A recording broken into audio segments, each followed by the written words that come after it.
Olá, um excelente dia para você que acordou bem cedinho para acompanhar o Manhã no Ar. Hoje é dia 27 de junho, terça-feira, o programa está só começando e eu te convido a conhecer os destaques desta edição. Conselho Tutelar resgata 5 crianças abandonadas pela mãe, presas dentro de casa desde sábado. Homem é preso suspeito de sequestrar, torturar e assassinar a enfermeira. Ligações telefônicas entre Alessandro e um dos homens que sequestrou e executou a mulher mostram que ele foi o mandante do assassinato. Defensoria Pública e PROCON acionam o Sindicato dos Rodoviários na Justiça depois de paralisação de 100% da frota. Defensoria Pública e PROCON disseram que vão planejar ações futuras a fim de evitar esse tipo de paralisação na cidade. No quadro Lição de Casa, especialistas traçam o perfil ideal para o estagiário com dicas para quem quer transformar essa primeira experiência profissional no primeiro emprego. Este especialista garante: oferta de vaga de estágio tem, e muita, mas os jovens precisam aproveitar melhor as oportunidades. Tem ainda as notícias ao vivo direto de Parintins. Os barcos com as torcidas azul e encarnada já estão a caminho da ilha.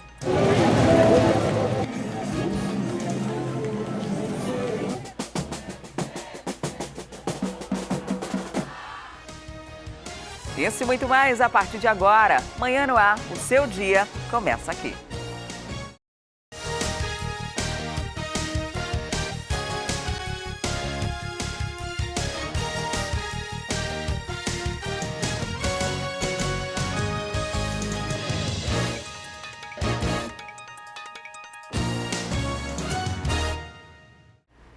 Olá, muito bom dia. Nós já estamos ao vivo e você pode participar do Manhã no Ar com a gente. É muito simples. Manda para cá a sua sugestão de reportagem, denúncia, flagrante. É só enviar uma mensagem de áudio ou vídeo para o nosso WhatsApp. Anota aí, 992 25 8767. Você pode ainda entrar na nossa página no Facebook e interagir com a gente por lá.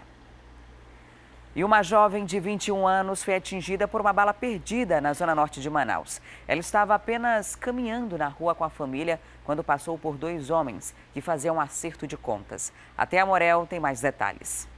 Essa daqui é a antiga Rua Portuguesa. Hoje ela tem um outro nome, Rua Itanhambu, no bairro Cidade de Deus, aqui em Manaus. Os moradores dessa rua evitam falar sobre o assunto, mas a gente tentando chegar aqui descobriu que naquela parte baixa ali da rua acontecem muitos tiroteios. Foi uma dessa fatalidade que tirou a vida de Rayane Caroline Pereira. Só para vocês terem uma ideia, a confusão toda começou ainda no sábado de manhã. 2 homens estavam brigando, a briga terminou, todo mundo pensou que isso ia ficar por isso mesmo. Mas não, às 7 horas da noite, um dos homens voltou e retomou a briga com a vítima que foi identificada como Esivaldo Marques Vale. Esse homem atirou no Esivaldo Marques Vale e acertou um tiro na perna dele.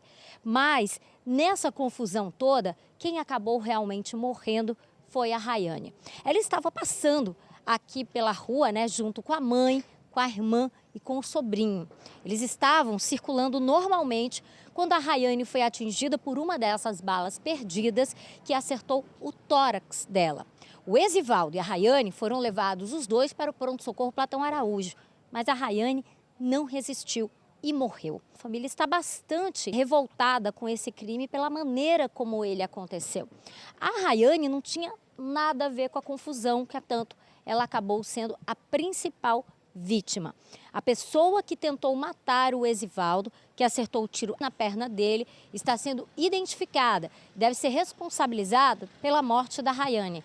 Quem está investigando é a Delegacia Especializada em Homicídios e Sequestros.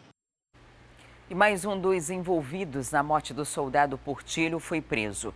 Bruno Medeiros Mota, conhecido como Filé, foi preso em Roraima. Ele estava escondido na casa de familiares. A Delegacia Especializada em Homicídios e Sequestros prendeu Bruno Medeiros Mota, mais conhecido como Filé. Ele é um dos procurados pela morte do policial militar Paulo Portilho, que morreu no fim do mês passado, uma invasão no bairro Nova Cidade, zona norte de Manaus. Filé estava escondido no município de Caracaraí, em Roraima. Foram denúncias anônimas que levaram até o paradeiro do suspeito. Ele foi preso na manhã de sábado. Ele já deve ter retornado aqui para Manaus para prestar depoimento. Vale lembrar que Paulo Portilho morreu devido os traficantes do local terem descoberto que ele era policial militar. Ele foi morto a facadas e em seguida enterrado. Filé já estava desaparecido desde que houve o crime. Filé foi mais um considerado o mandante desse crime. A Polícia Civil agora continua as investigações para prender o restante dos suspeitos.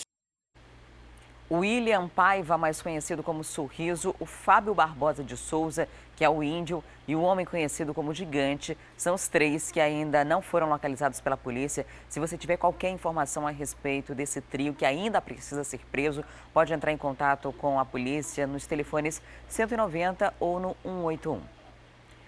E o mandante da morte de uma mulher de 50 anos foi preso pela polícia. Para tentar despistar as investigações, ele mudou de bairro depois de ameaçar a mulher.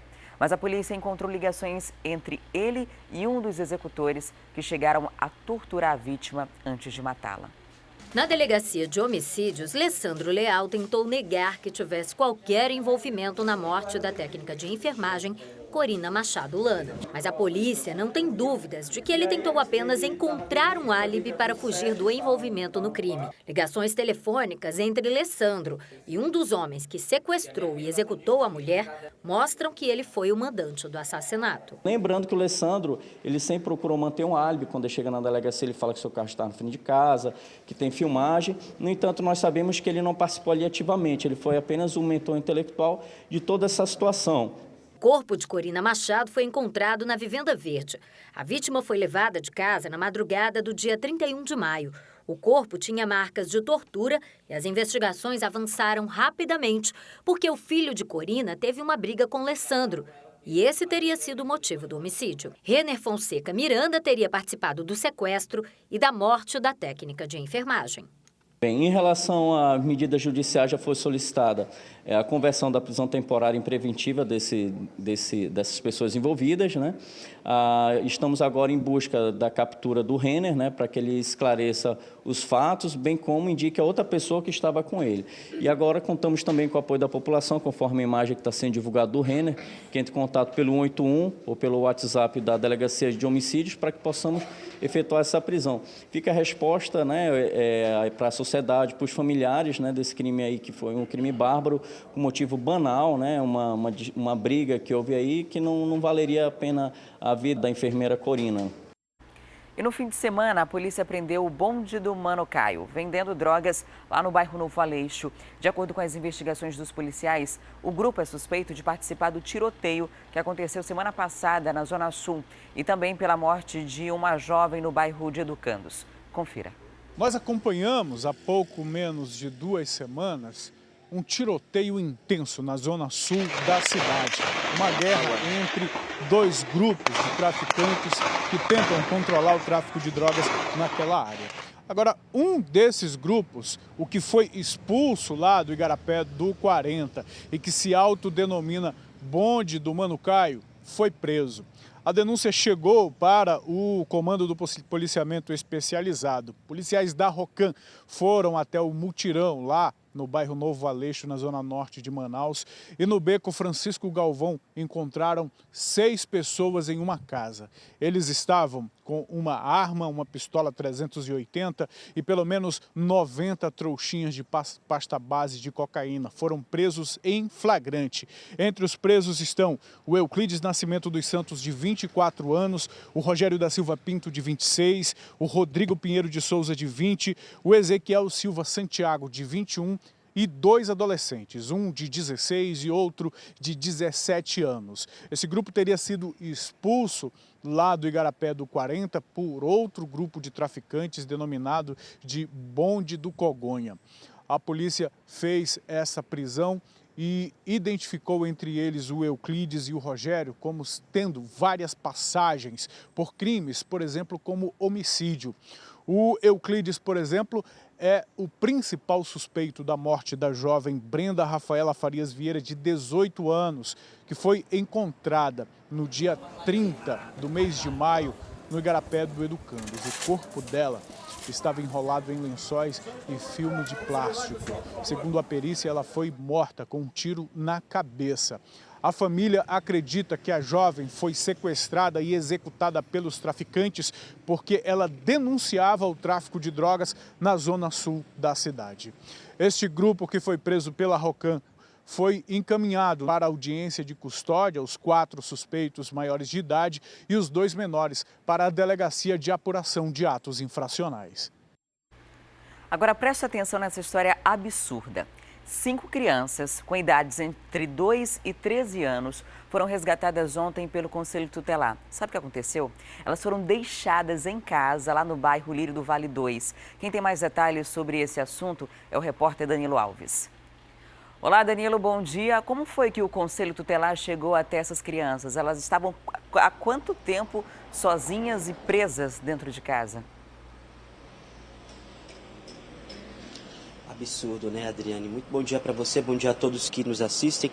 Então, foram moradores que denunciaram a presença dessas crianças que estavam trancadas em uma casa no beco Paranapanema, que fica lá no bairro do Lírio do Vale. De acordo com informações do próprio Conselho Tutelar, eles estavam desde sábado à noite, essas 5 crianças entre 2 e 13 anos, trancadas, sem comida, em um ambiente sujo. Foi só depois que uma das pessoas, um dos vizinhos, ouviu o choro da criança menor, que ligou tanto para a Polícia Militar quanto para o Conselho Tutelar da Zona Centro-Oeste da cidade. Eles foram até lá na manhã de ontem e constataram que essas crianças estavam trancadas e sem comida. Agora imagina você, desde sábado à noite, ficar sem comida. Então, depois disso foi verificado que a mãe dessas crianças, uma mulher de 36 anos que não teve o nome revelado, acabou fugindo, segundo o Conselho Tutelar, com outro homem que também não está identificado. E a suspeita é de que esse homem que ela tenha fugido é ex-presidiário, estava sendo ameaçado por traficantes, justamente fugiu com ela para poder se livrar, né, da mão dos traficantes que estavam ameaçando ele. A avó das crianças, uma senhora de 55 anos, disse que ela já era acostumada a realizar esse tipo de coisa, de deixar as crianças sozinhas, mas não imaginaria que ela os abandonasse e fugisse com esse rapaz. Bom, ainda de acordo com o Conselho Tutelar, elas foram resgatadas, levadas algumas para a casa dos pais, 3 foram levadas para a casa dos pais e as outras 2 para a casa da tia. Entre essas 5 crianças, Adriane, uma tem 13 anos, 2 têm 10, a outra tem 2 anos e a outra tem 4 anos. Essas 5 crianças já foram resgatadas. A delegacia especializada em apuração, na verdade, a delegacia especializada em proteção à criança e ao adolescente já foi notificada. O caso foi registrado pelo Conselho Tutelar. Os conselheiros responsáveis por essa situação devem ir hoje à delegacia para prestar depoimento novamente e também para tentar identificar e achar essa mãe que até o momento não atendeu às ligações nem dos familiares e nem do Conselho Tutelar. A Polícia Militar também está na área para tentar fazer verificações sobre esse suspeito, sobre esse homem, já como ele é ex-presidiário e não teve ainda o nome identificado. Caso houver essa identificação, caso o nome desse suspeito tenha algum envolvimento em crimes, ele também pode ser preso. Agora, uma história muito triste. Essas 5 crianças sozinhas desde o fim de semana por conta aí desse caso, né, que foi repassado pelo Conselho Tutelar. Se for realmente verificado a veracidade sobre isso, no caso, se for realmente verdade, a delegacia de proteção constatar que essa mãe abandonou essas crianças para fugir com um ex-presidiário, é muito bárbaro. Isso é uma situação bastante triste, bastante complicada, mas pelo menos as crianças estão bem, né, Adriane? Ainda bem, né? Pelo menos isso, pelo menos o vizinho percebeu e chegou a fazer a denúncia. Porque há muitos casos de omissão, né, Danilo? O vizinho percebe aquilo, percebe que a criança está sozinha, mas não quer se indispor com o vizinho e acaba deixando passar. É importante que tenha essa postura, que faça a denúncia à polícia, ao Conselho Tutelar, para que tome providências. Imagina só, uma mãe que sai de casa no fim de semana com bandido, essa informação que a polícia repassou e o Conselho Tutelar, deixa 5 crianças sozinhas. Isso é um crime de abandono de incapaz. A gente não sabe o que poderia ter acontecido com essas crianças. E agora a mãe vai ser procurada pela polícia porque ela precisa responder criminalmente por isso, né? Isso mesmo, a gente sabe que o crime de abandono de incapaz, você que está assistindo a gente, que é pai, mãe, sabe muito bem que você não pode ir nem na padaria comprar qualquer coisa e deixar a sua criança em casa, que você já pode se responder criminalmente por isso. Você sabe que a responsabilidade de pais, mãe e pai é integral, você não pode deixar a sua criança abandonada na sua casa. Você sabe que você precisa levá-la com você a qualquer lugar. Sim, as 5 crianças deveriam estar com a mãe ou com qualquer responsável legal. E a gente sabe que isso é crime. A Delegacia de Proteção à Criança e Adolescente registra esse tipo de caso, é um dos casos que são mais registrados. A delegada Juliana Tuma, que trabalha incansavelmente, incessantemente, os casos tanto de abandono de incapaz, abuso sexual, fala pra gente, já cansou de dizer que esse é um dos casos mais frequentes de abandono de incapaz, que a mãe ou o pai deixa a criança em casa sozinha. Isso é um absurdo. A gente sabe que as pessoas, elas precisam ter mais responsabilidade mesmo com os filhos, com crianças, porque a gente está se tratando de crianças, pessoas que não sabem cuidar sozinhas ainda de si. Agora imagine uma criança de 2 anos sozinha, Adriane. É muito complicado, é muito triste mesmo e revoltante essa história. Agora essa mãe precisa sim ser identificada, precisa sim ser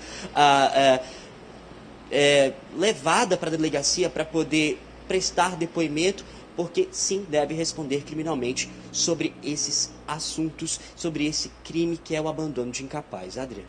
Obrigada, Danilo, pelas informações. A primeira coisa que acontece nesse caso aí é perder a guarda do filho, né? Ela vai ou para o pai, mas nesse caso já vai para a família estendida, para os avós. Em caso de ninguém na família apresentar interesse por manter essas crianças, por cuidar dessas crianças, aí sim vai para um abrigo até que se tente convencer a família de cuidar bem dessas 5 crianças, desses 5 irmãos, e caso contrário, ela acaba indo para a adoção, né? E aí é muito complicado, porque são 5 crianças e aí eles tentam priorizar para que alguém adote 5 crianças de uma vez, o que é muito complicado, o que é muito difícil você ter uma estrutura financeira e familiar para conseguir cuidar de 5 crianças. E existe um bairro aqui em Manaus onde a inadimplência na conta de água chega a 80%. Estamos falando do conjunto Viver Melhor. As mais de 8 mil famílias que moram ali reclamam de cobranças abusivas e falhas no serviço. Em busca de uma solução, o assunto foi debatido em uma audiência pública na Assembleia Legislativa. Elas acordaram cedo para visitar pela primeira vez a Assembleia Legislativa. Nas mãos, contas de água que antes custavam R$ 60 e subiram para 100, 200 até R$ 400. O rapaz foi lá e disse: a senhora tem que pagar ou eu corto. Meu amor, corte, porque ou eu vou pagar água ou eu como. Todos aqui são moradores do conjunto Viver Melhor na Zona Norte e todos têm problemas relacionados à Manaus Ambiental. Além do valor das contas, eles denunciam que a estação de tratamento de esgoto da concessionária está poluindo o Igarapé e consideram injusto pagar a mesma tarifa que o restante da cidade. Agora, se ele cobrasse o justo, como foi no primeiro ano que a gente se mudou para o Viver Melhor, era R$ 60 que eu pagava, sem reclamar. A gente usa, eles estavam dando a assistência que deveria ser, né, da água, mas aí esses absurdos não tem como. Os moradores agora vão se reunir com o PROCON e Ministério Público para pedir o cancelamento das dívidas consideradas abusivas e querem assumir o controle do abastecimento no conjunto, como é feito em condomínios fechados. A agência que fiscaliza os trabalhos da Manaus Ambiental disse que a lei não prevê tarifas diferentes na cidade. Mesmo assim, prometeu montar um posto no Viver Melhor para receber reclamações. Se a operação do poço, a operação do sistema de esgotamento não tiver com as licenças e fazendo a destinação 100%, esse recurso pode ser voltado ao usuário nessa reclamação. Nossa produção tentou entrar em contato com a Manaus Ambiental, mas até agora a gente não teve nenhuma resposta. E na noite de ontem teve mais uma manifestação dos alunos do SEJA, o Centro Educacional de Jovens e Adultos, que funciona na Avenida André Araújo. Eles querem a volta do antigo sistema, onde as aulas eram semipresenciais. O protesto começou por volta das 8 da noite e deixou o trânsito complicado. Os alunos querem a volta do sistema semipresencial, onde as aulas aconteciam apenas 2 vezes por semana. A alegação é que muitos trabalham e não tem como ir ao centro educacional todos os dias. Estavam querendo acabar agora, antes do final do ano, e aí? Como é que a gente, para onde que vai? Aqui tem muitos pais de família, entendeu? Tem pessoas que vêm trabalhar à noite, que estudam todo dia, que é um regime que é novo agora, entendeu? Então isso ficou muito prejudicial para quem trabalha. Esse é o segundo protesto esse mês. Segundo o presidente do Grêmio, os alunos querem continuar estudando, mas a Secretaria de Educação do Estado está proibindo novas matrículas. Por isso, eles acham que o SEJA vai deixar de existir. Não estão matriculando mais nenhum aluno. Tem sala de aula que não, a professora está dando aula para as cadeiras, que não estão mais matriculando. Se continuar assim, daqui para o final do ano acaba. A gente está aguardando uma resposta da Secretaria Estadual de Educação em relação aos alunos do SEJA e a gente espera que haja uma sensibilidade, né? Afinal de contas, esse protesto é para garantir o direito de estudar. São jovens e adultos que não tiveram oportunidade de estudar durante o período regular e agora estão tendo essa oportunidade através desse programa de educação para adultos e a gente espera que eles consigam concluir o ensino médio, pelo menos, que é oferecido, o ensino fundamental e médio, por esse sistema, pelo SEJA. E o Jornal A Crítica de hoje destaca desprezo coletivo. Rodoviários, donos de empresas de transporte e prefeitura fazem jogo de cartas marcadas em que o derrotado é sempre o povo. Ontem, frota parou 100% e afronta a Constituição. Essas e outras reportagens completas podem ser conferidas no seu celular ou tablet. É só baixar gratuitamente o aplicativo A Crítica Digital. Cadastrando-se, você ganha 1 mês de assinatura grátis. O aplicativo já está disponível para os sistemas Android e iOS. E ontem, depois da greve que paralisou 100% da frota de ônibus da cidade, o prefeito convocou uma reunião com os 2 sindicatos, das empresas de transporte e o Sinetran, dos rodoviários. Eles chegaram a um acordo e os termos foram assinados. Como os ônibus não saíram das garagens na manhã desta segunda-feira, cerca de 400 mil pessoas foram prejudicadas. Segundo o sindicato, a reivindicação é por reajuste salarial. E o impasse é antigo. Só neste ano já foram 43 manifestações, entre paralisações e greves. A reunião aconteceu aqui na sede da Prefeitura de Manaus, aqui na Compensa. O prefeito reuniu com o Sinetran e também com o Sindicato dos Rodoviários e chegaram, depois de algumas horas, a um acordo. O prefeito de Manaus garantiu subsidiar esse reajuste, né? Os rodoviários estão pedindo 12% e esse processo está tramitando no Tribunal Regional do Trabalho. O acordo também prevê que esse processo continue através da Justiça, que era exatamente o que o Sinetran não queria. Eles queriam fazer um acordo entre as partes, mas isso não foi possível. O Sindicato dos Rodoviários saiu bastante satisfeito aí com o resultado dessa reunião. O Sinetran reconheceu o seu erro e nos deu como acordo. O que é o como acordo? É um documento jurídico que vai legalizar o julgamento do dissídio coletivo, garantindo assim pagamentos retroativos caso o tribunal passe 2, 3 ou 4 meses para julgar. Já o Sinetran não ficou muito satisfeito, não. E ainda não tinha calculado os prejuízos. Na verdade, não se trata de erro. Havia um processo de negociação em curso e sempre foi nosso objetivo negociar, sem greve, sem prejudicar a população. Mas não foi isso que aconteceu. Ontem a cidade amanheceu sem ônibus. O impasse entre empresários e rodoviários fez com que 100% dos ônibus ficassem nas garagens. Foram quase 7 horas sem a frota nas ruas. Com essa, já são 43 paralisações em menos de 6 meses. Apesar da proibição da Justiça e da cobrança de multa de R$100 mil por hora, por hora de interrupção do serviço, o Sindicato dos Trabalhadores descumpriu essa ordem mais uma vez. E o usuário, que já paga caro por esse sistema para que ele funcione, porque precisa se deslocar para seus compromissos, teve que pagar mais uma vez dinheiro extra com transporte alternativo, porque era o jeito. Terminais vazios e garagens lotadas de ônibus. Os rodoviários descumpriram a ordem judicial e cruzaram os braços. Segundo o Sindicato dos Trabalhadores, 100% da frota parou. O tribunal está com um entendimento direcionado, equivocado e tendencioso. O tribunal podia multar os dois sindicatos. Por que multar só o trabalhador? As 10 empresas de transporte que operam na cidade calculam que mais de 3.000 viagens deixaram de acontecer e milhares de trabalhadores ficaram ilhados nas paradas. É um absurdo, né? Porque não avisa, a gente sai de casa, olha, eu tô aqui desde 6 horas tentando ir pro meu trabalho e não tem nenhum onde para ir. Quem tinha dinheiro sobrando na carteira apelou para os alternativos, mototáxis. As lotações cobraram até R$10 por pessoa. Não tem ônibus e o pessoal está tudo das condições aí, então a gente vai levar um pessoal ali até na Bola do Coroado. Os rodoviários pedem reajuste salarial de 12%. Eles prometeram entrar em greve na sexta-feira passada, mas foram proibidos pela Justiça, sob a pena de multa de R$100 mil por hora. A greve é ilegal por decisão do tribunal e também porque há negociações em curso. O presidente do sindicato poderia ser preso, mas no fim da manhã suspendeu a greve para negociar com a prefeitura e o sindicato das empresas. O pedido de prisão do presidente do sindicato dos rodoviários foi protocolado na Justiça do Trabalho, mas devido ao anúncio de suspensão da greve, é pouco provável que esse mandado de prisão seja cumprido. Independente disso, Defensoria Pública e PROCON disseram que vão planejar ações futuras a fim de evitar esse tipo de paralisação na cidade. Enfim, essa é uma situação bastante complicada porque atinge diretamente todo mundo.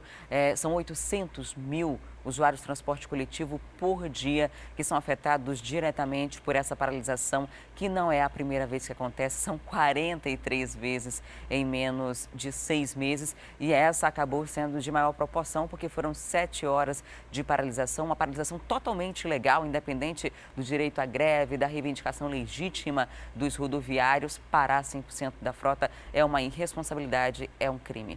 E para falar mais sobre isso, nós estamos recebendo hoje a secretária executiva do PROCON no Amazonas, Roseli Fernandes. Seja muito bem-vinda ao Manhã no Ar mais uma vez. Eu que agradeço a oportunidade. Muito bom dia a todos. Ontem a cidade parou, a população, principalmente de baixa renda, ficou muito afetada com essa paralisação. Muita gente pega de surpresa e uma ilegalidade, até um crime, você fazer algo desse tipo, porque tinha uma decisão judicial que proibia e mesmo que não houvesse uma autorização para que a greve fosse realizada, é preciso cumprir um indicativo, o que foi ignorado. Exatamente. Apesar de toda a determinação judicial que foi colocada na sexta-feira passada, existe a questão das boas práticas, não é? Então, a lei de greve, ela estabelece quais são os serviços essenciais e o transporte coletivo é um deles, não é? Então, não se discute. Ontem, pela manhã, nós ficamos na Defensoria Pública do Estado do Amazonas, e onde finalizamos a peça para poder ser protocolada, mas nós fomos muito categóricos, muito enfáticos, Carlos Alberto e eu, doutor Carlos Alberto e eu, quando nós colocamos ninguém está indo contra a CLT, contra o direito trabalhista, mas que o direito à greve, de acordo com a legislação, seja cumprido. Então já tinha uma determinação judicial, já se falava, já se coloca a questão dos 30% tem que estar rodando, né, por ser um serviço público essencial, e essas questões foram deixadas de lado, não é? E bem como a questão da informação, até para que as pessoas pudessem se planejar, para que não faltassem seus trabalhos, para que não faltasse uma consulta médica, para que não faltasse uma aula, não é? Porque aconteceu tanto na capital quanto na região metropolitana. Então, volto a frisar, não estamos contra o direito trabalhista, sua reivindicação trabalhista, mas que o direito à greve, de acordo com a legislação, seja cumprido. É porque tem o direito da população também, né, que não pode. Exatamente, é um serviço público essencial e não pode ser paralisado em 100% na sua totalidade. Como é que fica a população do nosso estado? Como é que fica aquela população, aquele cidadão que precisa ir até um médico? Que tem agenda importante que não pode deixar de ser cumprida? Como é que fica a situação da nossa população diante de uma paralisação de 100%? Isso não se pode admitir.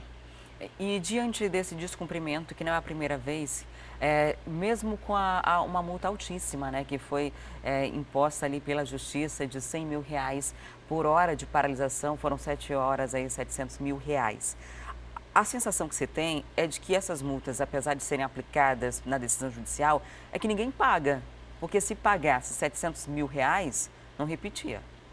Exatamente. E aí é onde eu coloco, aí eu faço o contraponto justamente junto à Justiça Trabalhista, não é? Que se execute essas multas, já que não foram pagas, que se execute essas multas, não é? O que não se pode é a própria Justiça ficar também à mercê, não é, de uma paralisação total. Diante disso, o que o PROCON, junto com a Defensoria, devem tomar agora de medidas para evitar que situações como essa se repitam e para que os responsáveis por ela também acabem sendo penalizados por terem descumprido uma decisão judicial e ter prejudicado tanta gente? Bom, a questão já está na Justiça, não é? Está na Justiça Trabalhista e que se pronuncie a Justiça Trabalhista, né? Que o Judiciário faça o seu pronunciamento. Nós, enquanto órgãos de defesa do consumidor, enquanto nós estamos, a população está sob a nossa tutela. Então, enquanto a nossa parte nós fizemos e fizemos logo pela manhã, não é? Então, que agora a Justiça se pronuncie e faça o que tem que ser feito. E eu acredito na Justiça, não é? Eu ainda acredito na Justiça, não é? Então, está nas mãos da nossa Justiça. E que se faça valer a Justiça, não é? Tão dita e tão reprisada. Não é? E o que nós, enquanto órgãos de defesa do consumidor, enquanto Defensoria Pública do Estado do Amazonas, o que nós vamos fazer é já começar a viabilizar um modo de diálogo, de boas práticas, para que essa paralisação total não pegue de novo a nossa população de surpresa.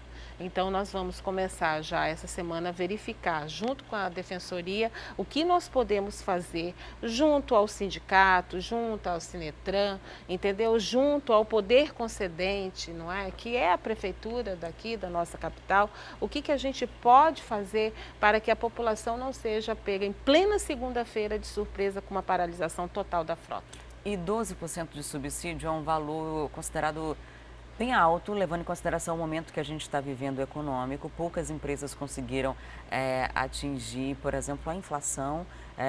Foi o primeiro ano em que o governo federal aumentou o salário mínimo proporcional à inflação, então foi menos de 7%, e os rodoviários querem 12%, que é uma correção de retroativos. Ao que parece, a situação está resolvida, porque a Prefeitura disse que vai subsidiar esse reajuste para os rodoviários, para que a população não seja afetada diretamente com mais um aumento de tarifa que já aconteceu durante esse ano. Já se paga muito caro, a gente espera que isso de fato esteja resolvido. Agora eu vou aproveitar a sua visita aqui para falar de uma nova lei que a gente pode interpretar de duas formas. Uma é que essa lei, para tentar aquecer a economia, permite que se cobre menos à vista, ou a gente pode dizer que se permite cobrar mais a prazo. A prazo. Porque a gente já, inclusive, falou desse assunto aqui. Quando você vai comprar e tem um preço à vista e o preço no cartão. Uma medida provisória autorizou que essa venda pudesse ser feita assim antes. Não podia ser feita essa diferenciação de preço. Agora, essa medida provisória torna-se uma lei. Tornou-se uma lei. O que muda? Isso. Bom, foi a medida provisória 764, né? Ela foi publicada agora, final de 2016, agora em dezembro de 2016, mais precisamente dia 26 de dezembro de 2016. E como toda medida provisória, ela teve aí um tempo, né, um espaço de tempo, 120 dias, que terminou ontem e acabou com a sua sanção. Não é? E sem vetos, não é?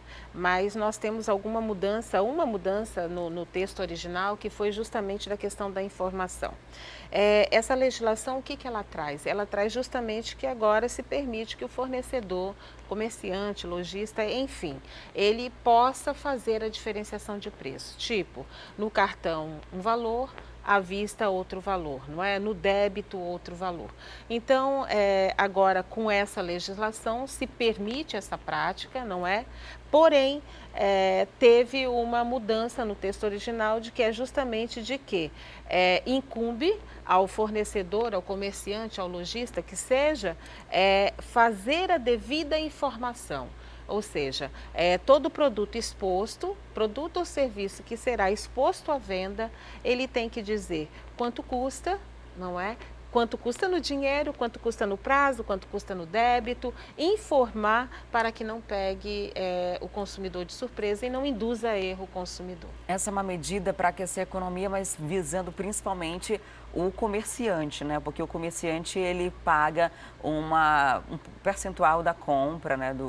Com relação que é passado ao no cartão de crédito Isso. ou débito, né? Ele tem que pagar.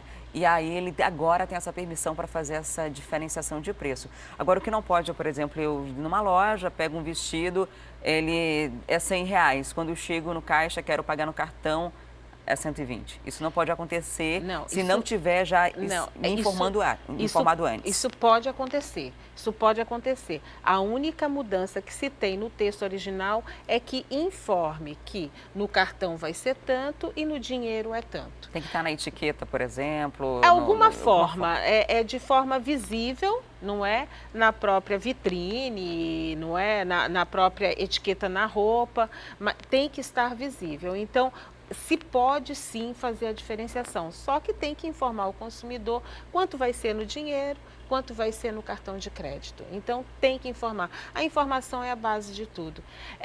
Aproveitando o gancho, quando o ministro da Fazenda colocou a questão da medida provisória, trazendo, autorizando essa diferenciação, o discurso do governo federal era de que o consumidor pudesse ter descontos em pagamento à vista. Não é? Então, o que nós queremos como consumidores é que esse desconto realmente seja efetivado. Então, nós, enquanto órgãos de defesa do consumidor, nós primamos pela informação, mas que o desconto, aí a gente quer o desconto para quem paga à vista, a gente quer o desconto. Antes, quando não podia fazer essa diferenciação, era natural que o lojista já embutisse dentro do preço do produto, além de margem de lucro e todos os outros impostos que ele precisa pagar, esse valor essa taxa que era repassada para o cartão de crédito. Exato. Agora, então, a fiscalização para verificar se essa taxa foi retirada daquele produto, para ver se a gente está, de fato, tendo esse desconto quando resolve pagar à vista. A fiscalização vai ser de que a informação seja cumprida. Entendeu? Os órgãos de defesa do consumidor, tanto de norte a sul do país, inclusive nós estamos já montando pela Procons Brasil uma orientação a nível dessa legislação que foi sancionada ontem e começa a valer a partir de hoje, é de que a informação seja efetivada. Então, a fiscalização tem que ser em cima disso. Uma vez legislação, não se discute, se cumpre e está fazendo parte do Ministério da Fazenda, está fazendo parte da economia, da nossa economia do país. Então, nós, enquanto órgãos de defesa do consumidor, é que realmente a informação seja passada da melhor forma para o consumidor, para que ele não seja induzido a erro. Então, comerciantes, lojistas, fornecedores, agora, ao propagar uma venda, que se coloque ao consumidor quanto vai ser o preço no cartão, quanto vai ser à vista, enfim, passe todas as informações devidas. Agora, tem diferença, por exemplo, no preço à vista no dinheiro e à vista no débito? Eles podem fazer diferenciação ou acaba sendo a mesma coisa? Não, a maioria acaba sendo a mesma coisa, porque o débito é dinheiro, né? Então, é na hora, não é? Então, se paga na hora, se credita na hora, não é? Se debita na hora. Então, não tem muita diferenciação. Outra legislação recente é uma questão de desperdício, aquela taxa de desperdício de restaurante. A gente vai, principalmente para quem vai em restaurantes self-service, que você pode servir à vontade ou em rodízios, aí tem aquela taxa. Se desperdiçar, paga tanto. Isso ainda pode ser feito? Não, isso é nulo, não é? Isso já era nulo de pleno direito. E agora nós temos uma legislação que não é do governo federal, é nossa, não é? É daqui, é do estado, onde é considerado uma taxa abusiva, uma vantagem manifestamente excessiva. Então, aí que os restaurantes que fornecem sistema de rodízio, de buffet, se abstenham de fazer tal prática, não é? por ser considerada abusiva. Agora, eu digo sempre, sabe, Adriane, convém lembrar que o bom senso é fundamental. Então, não é porque essa prática, essa taxa é abusiva que você também vai desperdiçar o alimento que tanto... O bom senso, né? É o bom senso, Mas eu né? confesso Deve que em relação a essa prevalecer. taxa, eu particularmente ficava com medo, né? Às vezes eu acabava botando só um pouquinho de comida, porque eu tinha medo de não gostar do sabor e ter que pagar mais, ser obrigada a comer algo que eu não estava gostando, por exemplo. Mesmo porque, no caso, os restaurantes, eles não podem generalizar e falar assim, olha, todo cidadão que vem aqui vai desperdiçar e é mal educado. Eles não podem colocar isso, não é? Então, essa legislação estadual vem justamente para quê? Para coibir essa prática, entendeu? Que é uma cobrança e que passa a ser abusiva. Zeli, muito obrigada por sua visita no Manhã no Ar mais uma vez, por trazer esses esclarecimentos para a gente. O espaço do programa está sempre aberto e antes da gente encerrar, gostaria que você deixasse os contatos do PROCON para quem estiver em casa, tiver alguma demanda, quiser fazer uma denúncia. Ok, eu que agradeço a oportunidade. O PROCON do Estado do Amazonas está aqui pertinho, não é? Aqui na André Araújo, 1500, em frente ao INPA, atende pelos telefones 3215 4010 e o 0800 092 1512. Um ótimo dia para você. Igual para nós. E olha só, agora a gente tem um recado da Tecnisa para você. Meu amigo e minha amiga, tá cansado do aluguel? Quer um lugar para chamar de seu? Então a hora é agora, hein? É a oportunidade imperdível aí da Tecnisa para você resolver a sua vida. Vem aí a maior promoção do Le Boulevard. É a sua chance de morar numa área nobre da cidade, na Jacira Reis, esquina com a Avenida Coronel Teixeira, perto de tudo. A poucos minutos aí do Amazonas Shopping, Shopping Ponta Negra, supermercados, escolas e padarias. Gente, olha essa loucura de promoção e me diz aí se não tá imperdível. Cobertura duplex, 179 metros quadrados, 4 suítes, 4 vagas de garagem de 1.101.930. Sabe por quanto, gente? Senta aí para você não cair. Apenas 690 mil. São 411.930 mil de desconto. Com isso, você pode mobiliar o seu apartamento inteiro e até dá para comprar mais um. Olha só essa unidade de 71 metros quadrados, uma vaga de garagem de 220 mil por apenas 329.500. Gente, está barato demais. E essa unidade de 91 metros quadrados, 2 vagas de garagem de 559 mil por apenas 446.700. Você pode usar, inclusive, o seu FGTS como parte do pagamento. Venha conhecer e se encantar aí pelo Le Boulevard.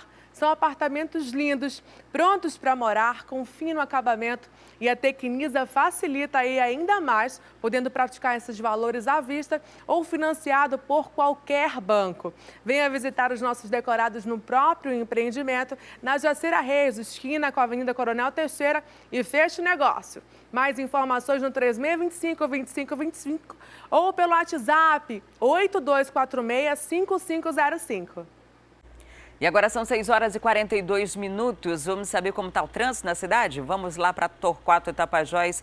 Na verdade, aqui é a saída da Avenida Max Teixeira, no sentido Torquato Tapajós. Quem sai agora da Zona Norte não está enfrentando dificuldade para chegar, para ter acesso a Torquato, que normalmente nesse horário a gente enfrenta muita dificuldade. Está uma maravilha essa saída. Agora a gente vai entrando na Torquato oficialmente, as imagens feitas pelo Alex Gomes, que está operando o drone. Aí já tem uma dificuldade maior, né? O trânsito já fica um pouco mais lento no sentido centro da cidade. Ali há um afunilamento. Os veículos que vêm das duas avenidas se juntam ali na Torquato e há uma lentidão, porque tem que dar preferência para um ou para outro. E aí fica essa briga para ver quem passa primeiro e o trânsito começa a ficar lento no sentido centro da cidade. Quem vem da Torquato, pelo contrário, não enfrenta dificuldade nenhuma, né? Quem vem no sentido do Santa Etelvina, do Tarumã, quem vai para a Cidade Nova, não vai enfrentar dificuldade nenhuma. Agora, quem está no sentido oposto, que vai seguir para a Avenida Mário Piranga Monteiro, Djalma Batista, Constantino Neri, vai enfrentar dificuldade sim. O trânsito flui normal para o horário, mas com lentidão, que também é previsto. Agora são 6 horas e 44 minutos. Quem está precisando usar a Avenida Torquato Tapajós enfrenta uma certa lentidão, mas o que é previsto. Lembrando que a Torquato tem a faixa exclusiva, né, de transporte coletivo e de serviços essenciais. Agora são 6h44, a gente vai para o intervalo e volta daqui a pouquinho. Ainda hoje a gente tem o quadro Lição de Casa. Vamos falar sobre o perfil do estagiário, como tornar esse estágio um emprego. A gente traz dicas daqui a pouquinho. Tem ainda a movimentação da ilha Tupinabarana. Os barcos da torcida de Garantido Caprichoso já saíram daqui de Manaus e a gente vai mostrar os detalhes dessa animação que já está a ilha. É um instante só, não saia daí porque eu volto já.